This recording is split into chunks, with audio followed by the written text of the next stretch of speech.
네, 안녕하세요. 2025년 제23회 사회복지사 1급 시험 준비하고 있는 수험생 여러분 반갑습니다. 오늘은 공감사회복지 실천 기술론의 9장인 사회복지 실천 기록에 대해서 함께 살펴보겠습니다. 자, 여러분들 가지고 있는 교재 244페이지 보시면 출제 영역과 출제 분포가 나와 있습니다. 네, 그래프가 굉장히 재밌네요. 평평하게 매회 한 문제씩 이렇게 출제가 되었습니다. 2024년이죠. 올해 같은 경우도 한 문제가 출제되었습니다. 출제 영역을 보시면 기록의 목적과 용도, 그리고 과정 기록, 문제 중심 기록, 요약 기록 이렇게 볼 수 있습니다. 다양한 기록의 형태에 대해서 나오고 있고요. 우리가 기록을 왜 하는지, 그리고 이 기록을 하면 이거 어디다 활용하나 용도에 대해서 물어보고 있습니다. 자, 사회복지 실천 기록은요, 예전에는 실천론에서도 나왔었는데, 이제는 주로 기술론에서 나오고 있습니다. 그리고 최근 7년간 매회 한 문제씩 꾸준히 출제되고 있기 때문에 여러분들도 기록은 한 문제 또는 두 문제의 가능성이 있다. 이렇게 공부하시면 될 것 같아요. 자, 오른쪽에 훑어보기 보시면요. 사회복지 실천 기록의 목적과 용도, 그리고 기록의 종류, 우리가 크게 세 가지로 많이 공부를 합니다. 과정 기록, 요약 기록, 문제 중심 기록, 그리고 기록의 형태이기도 하고요. 또 저는 문장의 종류라고도 얘기하는데 이야기체 형식의 기록, 이렇게 네 가지로 살펴보겠습니다. 자, 246페이지 보시면 사회복지 실천 기록의 목적과 용도 16회, 19회 이렇게 출제가 되었네요. 여러분들이 예를 들면 병원에 가서 진료를 보고요. 어떤 진단을 받고 약을 처방을 받았어요. 그리고 처방전을 가지고 병원에 가서 약을 먹었습니다. 그런데 뭔가 부작용 같은 것이 일어났어요. 불편함이 있고요. 그래서 약국에 가서 물어봤더니 나에 대한 처방전은 약국에 없대요. 분명히 제가 제출을 했는데 본인들은 받으면 폐기 처분을 한다고 합니다. 자, 예를 들면입니다, 여러분. 이런 상황은 실제 없습니다. 병원에 가서 물어봤더니 병원에도 우리는 처방전은 환자에게 주고 나면 기록을 안 남긴다. 이런 얘기를 했을 때 여러분 얼마나 황당하겠습니까? 도대체 나에게 어떤 진단을 내렸고 어떤 약을 처방했는지 기록이 없다. 나는 무엇을 먹은 것인가? 앞으로 나의 몸에 어떤 일이 일어날 것인가에 대한 정보가 하나도 없다라고 하면 굉장히 황당한 일이 되겠죠. 자, 그런 것처럼 사회복지 실천 활동에 대해서 또 이런 기록을 남기는 게 굉장히 중요합니다. 클라이언트에게서 수집된 자료를 기반으로 어떠한 내용의 사정이 나왔으며 그 사정을 기반으로 이 클라이언트에게 제공한 서비스의 내용, 이런 것들이 다 기록으로 남겨 있어야 된다는 거죠. 그런데 그렇기 때문에 이 사회복지 실천 기록은요, 책무성과 관련된 겁니다. 우리의 책임이자 의무이기도 합니다. 자, 그래서 이 사회복지 실천 기록은요, 사회복지 실천 활동을 문서화하는 그런 목적이 있습니다. 그리고 클라이언트의 욕구를 파악하고 개입에 필요한 자료를 획득한다는 의미에서도 기록이 필요하겠죠. 그리고 클라이언트에 대해서 왜 이러한 서비스를 제공하는지, 즉 서비스 결정에 대한 근거로 활용이 될 수 있겠죠. 또 사회복지사가 지켜야 될 윤리적인 어떤 태도나 행동들, 그리고 기관이 지켜야 될 또는 준수해야 될 여러 가지 일들을 제대로 준수했는지를 증명하는 자료로도 사용이 되겠죠. 여러 가지 정보들을 기록해 두면 서비스 과정에 무슨 일이 일어났는가, 결과적으로 클라이언트가 어느 부분에서 어떤 변화가 일어났는가에 대한 모니터링이 가능하겠죠. 그리고 우리가 언제 어떤 서비스를 제공했는지에 대한 정보가 있다면 서비스 비용 청구, 재원 확보의 근거가 됩니다. 사회복지에서 만나는 클라이언트들은 대부분 장기간에 걸쳐서 만나는 경우가 있습니다. 뭐 최소 몇 주에서부터 몇 달 또 해를 넘기기도 하는데요. 뭐 여러 가지 이유로 클라이언트가 뭐 기관을 옮기거나 아니면 담당하고 있는 사회복지사나 담당자가 바뀔 수도 있는데요. 이런 경우에 사례 기록이 없으면 서비스의 연속성을 유지하기 어렵죠. 그래서 이 기록은 사례의 연속성 유지를 위해서도 필요합니다. 자, 기록은요, 클라이언트도 때로는 보고 싶어 해요. 그래서 클라이언트와 정보를 공유하는 측면에서도 기록은 중요하고 또 그 자체로 목적과 용도이기도 합니다. 자, 사회복지기관에서 기록해둔 정보는 뭐 의료기관과 공유할 수도 있고요. 또 뭐 구청이나 행정복지센터에 또는 사례관리 담당자들과 또 공유할 수도 있습니다. 물론 비밀보장의 원칙 이런 거 준수하는 선에서죠. 그리고 우리가 슈퍼비전을 받을 때도 뭔가 기록을 통해서 이 클라이언트에 대해서 사회복지사가 어떤 활동을 왜 어떻게 했는지를 알 수 있잖아요. 그래서 슈퍼비전을 하는 어떤 근거가 되기도 합니다. 사회복지사 스스로 기록을 해두면은요, 이거는 자기 활동을 성찰하고 좀 더 나은 실천 활동을 하기 위한 또 피드백 자료로도 쓰이고 이러한 자료들이 모여서 또 연구 자료로 활용될 수 있습니다. 이 자체가 기록을 하는 목적이자 또는 기록을 한 다음에 쓰임새가 되기 때문에 이런 것도 이해해두면 좋겠습니다. 자, 기록의 요소. 이번 시험에 이 관련된 내용이 나왔는데요. 무엇을 기록할 것인가 라는 내용이죠. 자, 교재 보겠습니다. 여러분들 교재 249페이지 보면요. 기록에 포함되어야 할 기본 요소, 기본 내용이 나와 있습니다.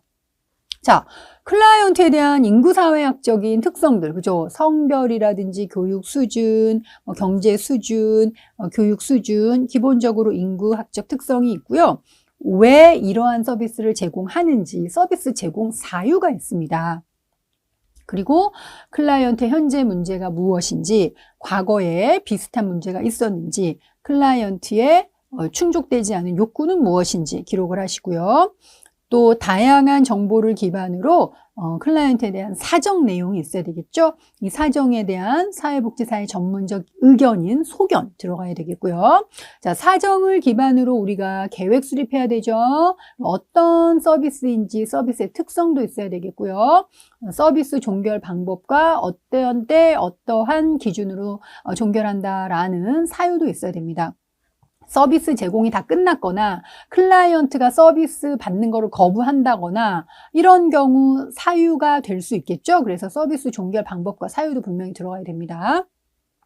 마지막으로 이제 평가도 들어가야 되겠죠. 사회복지 실천 활동 결과를 요약하고 평가하는 것, 그리고 이제 사후 관리도 기록에 들어가야 됩니다. 250페이지에 보면요. 좋은 기록과 좋지 않은 기록이 있어요. 자, 좋은 기록이라는 거는요. 일단 팩트에 기반을 해야 되는 거죠.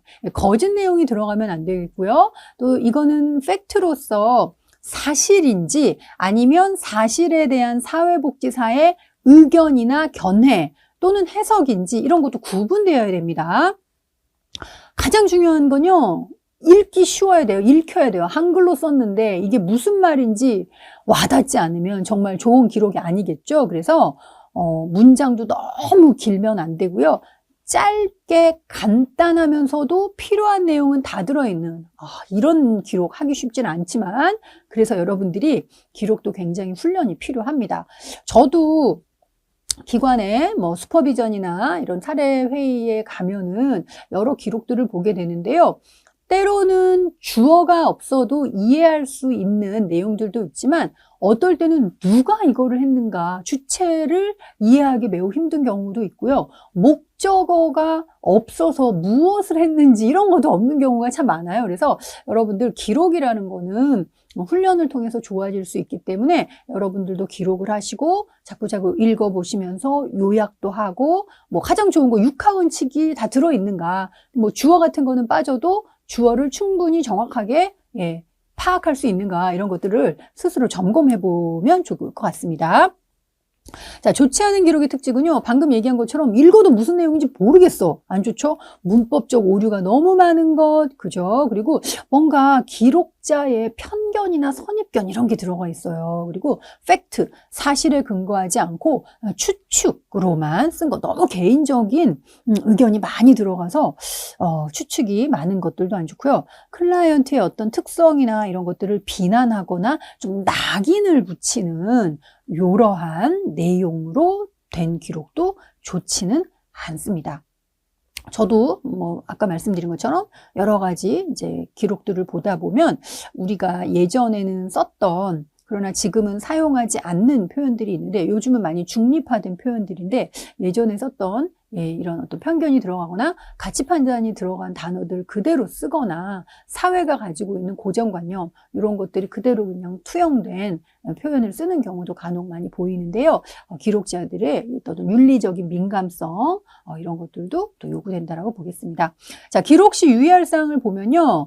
기록도 윤리적인 원칙을 지키면서 해야 돼요. 무슨 말이냐면 기록 내용 잘 보관해서, 그죠? 클라이언트의 비밀이 보장이 돼야 되겠죠? 타 전문직과 공유할 때도 이 비밀 보장의 한계, 원칙 준수해야 되겠죠? 또 기록하기 어려울 때 우리가 녹음이나 녹화를 하잖아요. 그때도 클라이언트에게 미리 양해를 구하고 동의를 얻고 이렇게 그 기록을 하는 과정, 기록의 보관도 윤리적인 원칙을 고려해야 된다라고 말씀드릴 수 있겠습니다. 자, 그리고 녹음하지 않는 경우 우리가 클라이언트와 대화를 나누면서 면담을 하면서 이렇게 종이에 직접 필기구로 적는 경우가 있는데 너무 기록에 몰두한 나머지 클라이언트 얼굴은 쳐다보지도 않고 아이 컨택하지 않으면서 기록지에만 콜을 받고 있는 경우가 있는데 그런 것도 좋지 않겠죠. 클라이언트는 굉장히 소외된다라고 느낌을 받습니다. 그래서 아이 컨택을 하고 면담의 초점을 유지하면서 기록은 최소한 짧게 중요한 단어 중심으로 기록하는 또 요령도 필요하겠습니다. 자, 기록의 유형과 문장 종류를 보겠습니다. 이 그림은 제가 나름대로 좀 구성을 해본 그림인데요. 사실 이제 여러분들이 배웠던 교과서, 교재마다 좀 다양하게 기록의 유형을 구분을 합니다. 또 시험 문제도 굉장히 혼란스럽게 출제되어 왔어요. 자, 그런데 제가 단연간 여러분들이 보았던 교재와 이제 문제들을 조금 분석해 본 결과 이렇게 정리하면은 뭔가 좀 선명하겠다라는 생각이 들었습니다. 자, 특히 이제 시험에 나오는 그리고 혼란을 느낄 수 있는 기록의 종류들을 정리한 것입니다. 이것만 있다라는 건 아닙니다. 자, 사회복지기관에서 많이 쓰는 기록이 흔히 이제 3가지인데요. 물론 과정 기록은 이제 많이 안 씁니다. 근데 우리가 볼 수 있고 다루는 게 이제 3가지 기록이라는 겁니다. 클라이언트와 나눈 대화를 모두 다 기록하는 건 과정 기록이고요. 클라이언트와 나눈 대화나 서비스 제공의 과정들을 요약해서 짧게 쓰는 거는 요약 기록입니다. 여기까지 되게 명료하죠. 그리고 클라이언트의 서비스를 제공하거나 클라이언트와 나눈 대화들을 문제 중심으로, 클라이언트의 문제가 뭐다, 문제를 중심으로 기록하는 게 문제 중심 기록이에요. 이렇게 3가지 기록의 유형이 있는데요. 이 기록을 할 때 문장의 종류가 대화체이거나 이야기체 이렇게 나눕니다. 옛날에 할머니가 살았는데 할머니가 장을 보고 올 때 호랑이를 만났어. 이렇게 하는 거는 대화체일까요? 이야기체일까요? 자, 옛날 얘기 하듯이 하는 거는 이야기체입니다. 그러면 대화체는 뭐냐면요. 안녕하세요. 어서 오세요. 오늘 오는데 기관을 찾기는 어렵지 않으셨어요? 오늘 컨디션은 어떠세요? 이게 바로 대화체예요. 자, 그래서 클라이언트와 특히 1시간 동안 면담한 내용을 빠짐없이 기록하는 거는 보통 안녕하세요, 어서 오세요 이런 거니까 대화체로 기록을 하게 되고요. 1시간 동안 나눈 대화를 짧게 요약을 하려면 오늘 클라이언트의 서비스 제공 상황에 대한 점검을 하고 만족도에 대해 평가를 했다. 이렇게 1시간 동안 나눈 내용을 요약하려면 이야기체로 갈 수밖에 없겠죠. 그래서 시험에서 요약 기록은 이라고 얘기할 때는 이야기체 기록도 떠올리셔야 되고요.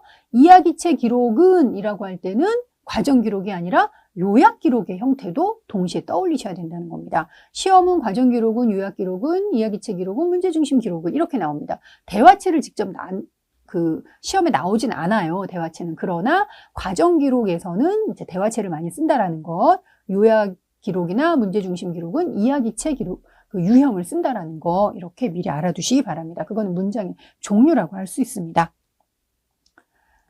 자, 253페이지에 가서 우리가 과정 기록부터 보겠습니다. 자, 과정 기록은요, 과정 기록의 유래를 보니까 우리 너무너무 잘 알고 있는 메리 리치몬드가 있죠. 메리 리치몬드가 자선조직협회 활동을 할 때 사회복지 실천 과정에서 과정 기록을 사용했다라고 합니다. 그래서 이 사회복지 실천에서 이 과정 기록이 굉장히 중요한 위치를 차지하게 됐고요. 1930년대 고든 해밀턴, 고든 해밀턴 들어봤죠? 심리사회 모델하고 진단학파 얘기할 때 나왔었습니다.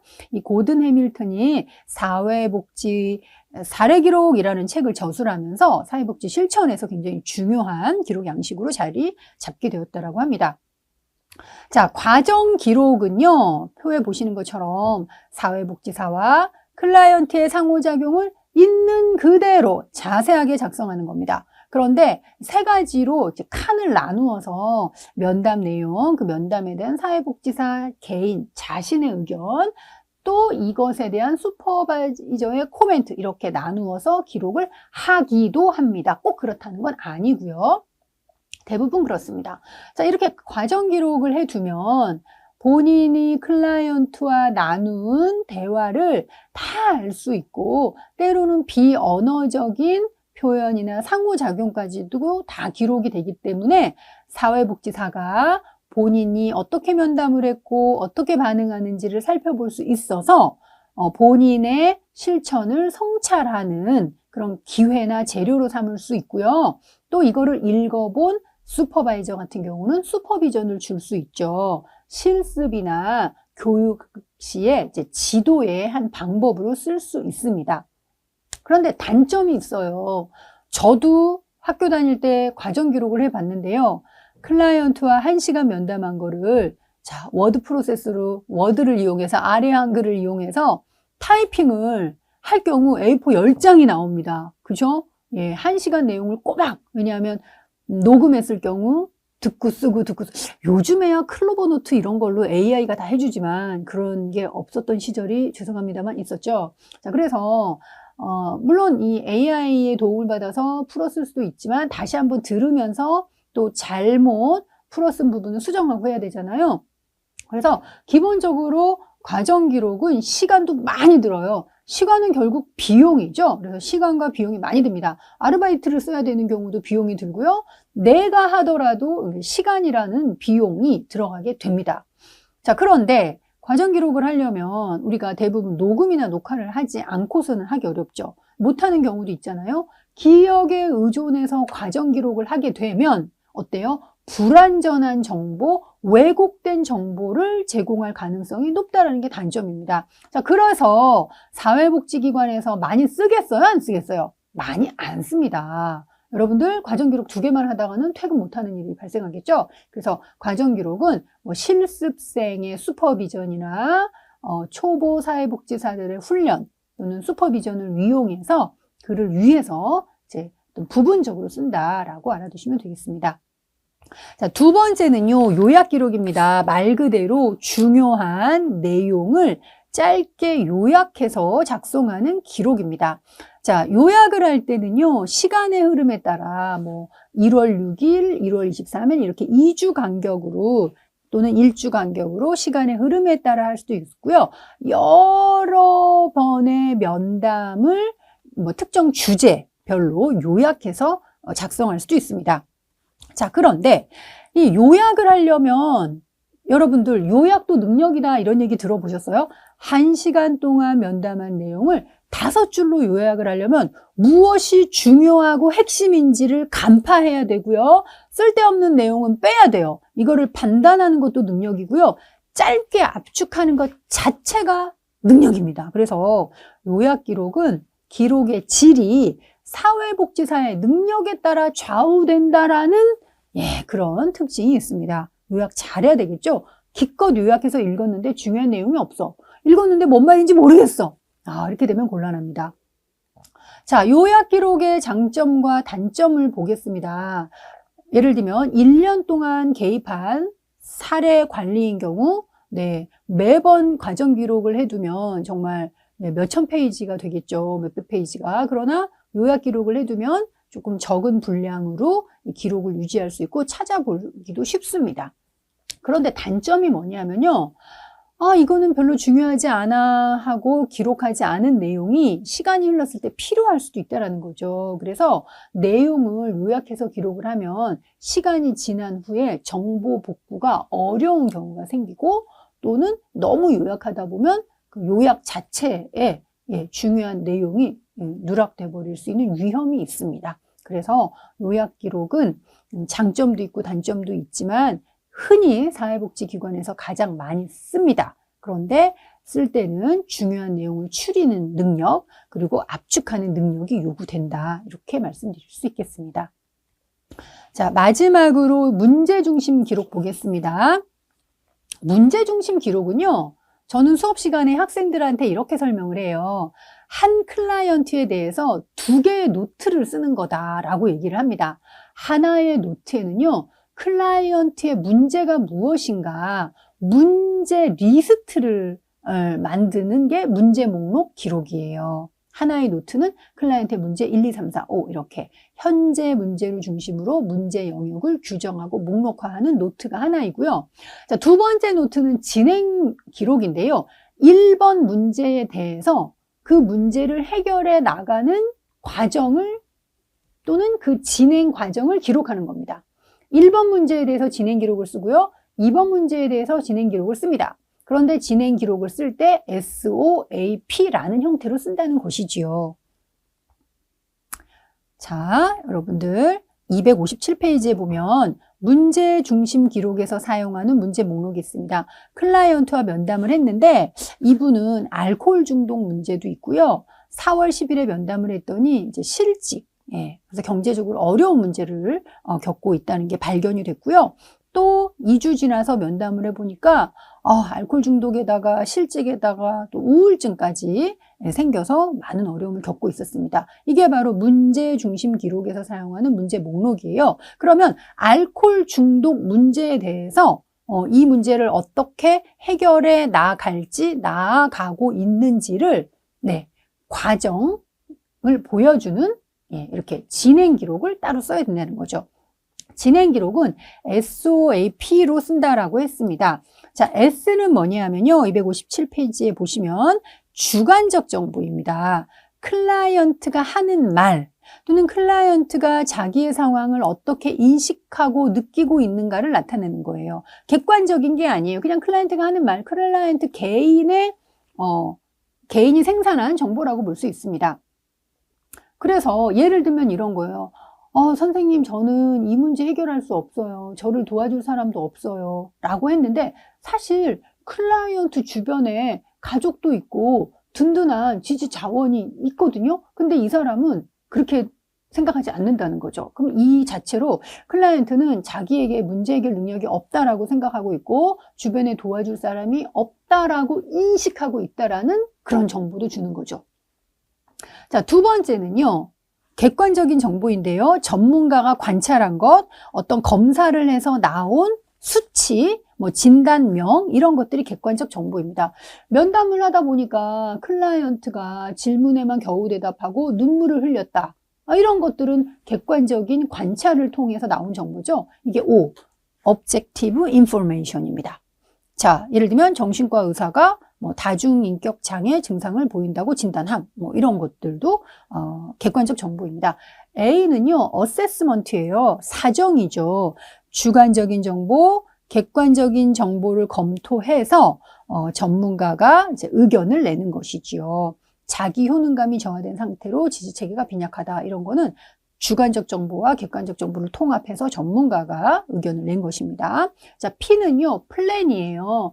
주관적 상태가 저렇고 객관적인 상태가 이렇고 이런 거를 종합해서 사정을 한 결과 이 사람의 문제 해결을 위해서는 이렇게 하겠다라고 플랜, 계획을 세운 거죠. 우울증 검사와 욕구에 따른 인적, 물적 자원 연결이 필요해서 어떻게 제공하기로 함. 여기까지 들어가야 되겠죠. 더 정확히는. 그래서 플랜, 물적 자원 연결을 하기로 함. 예, 이런 게 바로 플랜이 되겠습니다. 자, 이렇게 해서 여러분 끝나게 됩니다. 258페이지에 나와 있는 문장의 종류는요. 이야기체 기록, 대화체 기록 제가 강의 초반에 말씀을 드렸습니다. 그래서 여러분들은 주로 과정 기록, 요약 기록, 또 문제 중심 기록 요거를 위주로 보시고 각각의 기록의 유형마다 쓰이는 문장의 종류가 다르기 때문에 그것까지 매칭해서 보시면 되겠습니다. 2024년 22회에는 한 문제가 나왔습니다. 한 문제 좀 놓치지 말고 여러분 끝까지 공부하셔야 되겠죠? 자, 다음은 마지막 장입니다. 사회복지 실천의 평가 10장에서 만나겠습니다. 감사합니다.